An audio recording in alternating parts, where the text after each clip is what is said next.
Oh, right. So these things always seem easy until we actually have to calculate them ourselves, right? So let's go ahead and do a couple of numerical examples here. So we're given this demand curve and we're given these points along the demand curve. And so at $130, there's 1,600 units demanded. At $120, there's 1,800 units demanded. So the other way that we could kind of write these is we could do like coordinate pairs, right? So we'd have this as 1,800, 120, and this would be 1,600, 130. So the main thing that we need to do is we need to keep these separate and distinct from each other, and we need to keep the order the same. So I'll talk about what I mean in a second there. So let's go ahead and label these, right? So this is going to be, since it comes first, I'm just going to randomly assign it my 1 designation. So this is going to be my Q1, and this is going to be my P1. This is going to be my Q2, and this is going to be my P2. And so we remember our elasticity formula is percentage change in the quantity demanded divided by the percentage change in the price. So let's go ahead and solve for this first. Percentage change in the quantity demanded. That's going to be my, let's do 2 minus 1, even though that's opposite of what I did earlier. We just have to remain consistent, right? So if I'm doing 2 minus 1 for quantity, I also have to do 2 minus 1 for the price.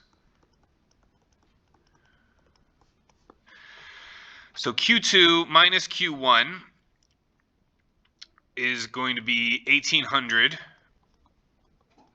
minus 1,600, right? I'm getting that Q2 number right here, and I'm getting that Q1 number from right here. We're dividing that by, if we add these together and divide by 2, it's just going to give me the midpoint between the two values, right? So 1,800 plus 1,600 divided by 2 is going to give me 1,700.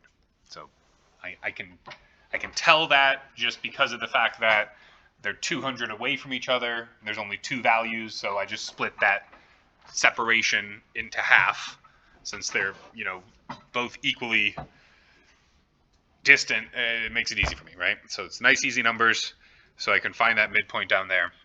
So this is going to give me a positive 200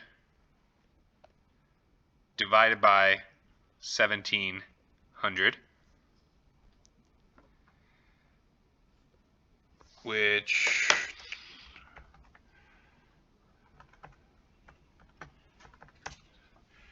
when I take this and multiply it by 100 is going to give me 11.76%.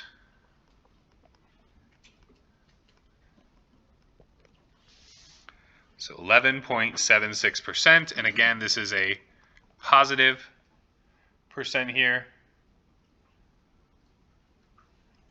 We're going to revisit these signs in a second, but I didn't want to overwhelm you with too many of the moving parts of the definition, and it's important when we're talking about demand to kind of keep track of the signs, because if the signs aren't opposite, that means you've flipped the P2 and Q2 or something like that, right? That means that you've started to, you messed up the order over here somehow. Okay, anyways, let's do this part now. So this is going to be P2 minus P1 over P2 plus P1 divided by 2. So this is going to be 120 minus 130 divided by the half, you know, is 125, right? The midpoint between the two. So this is going to give me a negative 10 over 125.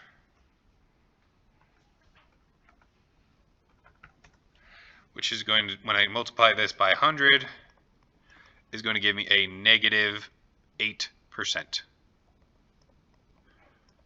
Nice flat 8%. And so when we're talking about demand, since this slope is downward sloping, right? Since instead of rise over run, it's fall over run, right? Since the rise over run is negative, this percentage change should always be the opposite sign of this percentage change.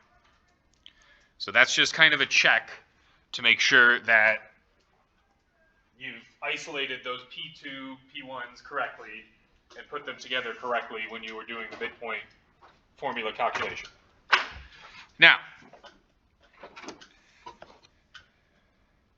that's how to do the midpoint and everything like that. I actually fibbed to you earlier, telling you this was the definition of elasticity, because that's only a majority of the definition of elasticity. When we're talking about the elasticity of demand, and we're talking about the percentage change of the quantity demanded, what we tend to do, what we always do, sorry, not tend to do, is we have absolute values around it.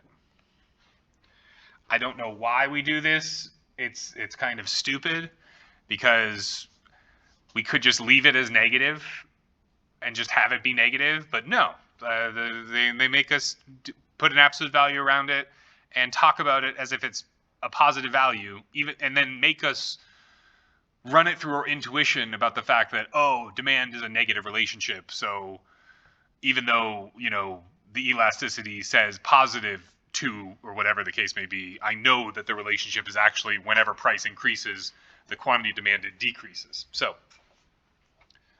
it's just what we do. So instead, so it is important for us to keep track of the signs, because again, that's going to be a gut check for you to figure out, did you actually, you know, keep your 2s and 1s in the proper order, right? But when we put it all together, it's going to be an absolute value of 11.76 positive on the top, divided by negative 8.00 on the bottom. And so this is going to be 1.47. And again, since we took the absolute value, even though we're dividing a positive by a negative, since we're taking the absolute value around it, right, and we're doing our PEMDAS evaluation, that's the parentheses essentially.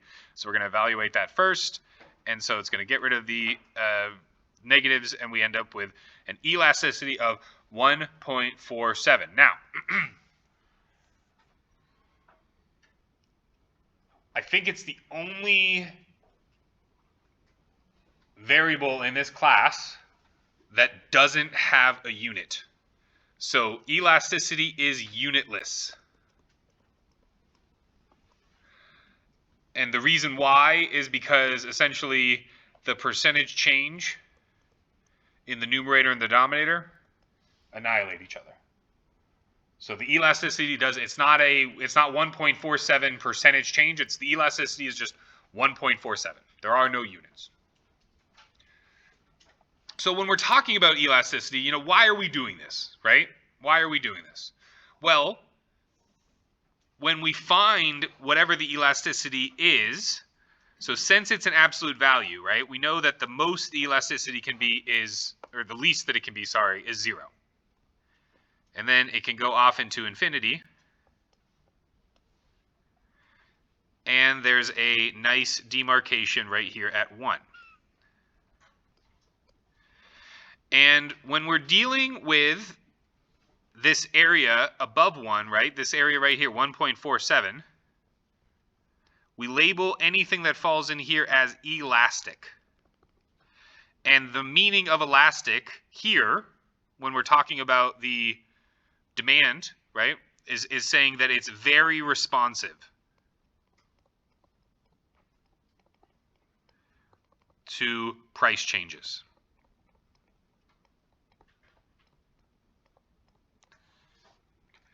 And so as we see, elastic curves are flatter, right? So compare that to, you know, this regular curve that we typically draw here with a slope of -1. This probably has a slope of, you know, -0.5, maybe even -1/3. So it's flatter, it has a smaller slope. So this is going to be things that look like this. Compare this to if the elasticity is less than 1.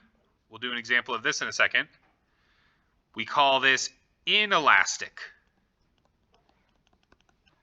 inelastic, meaning not very responsive to price changes. And inelastic curves have steep slopes.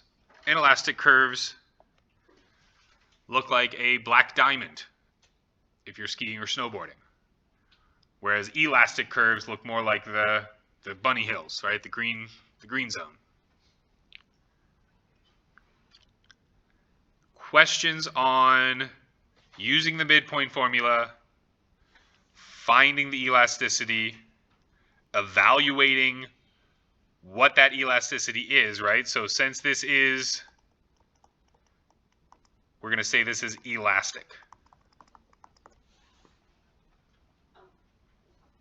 And then what that means. That means it's very responsive to changes in price. Questions on that? Wouldn't a graph with the slope of 1 be more flat, not sharp? The 1 is going to be essentially, so a slope of -1 is going to be something that like kind of 45-degree angle here and then 45-degree angle here. Does that make sense? A slope of 0 would be flat. Yeah, so 0 would be, yeah, and that's a great, we're going to talk about that in the next section. So 0 slope would be just a line. Yep. Yeah, no, you're good. Good questions.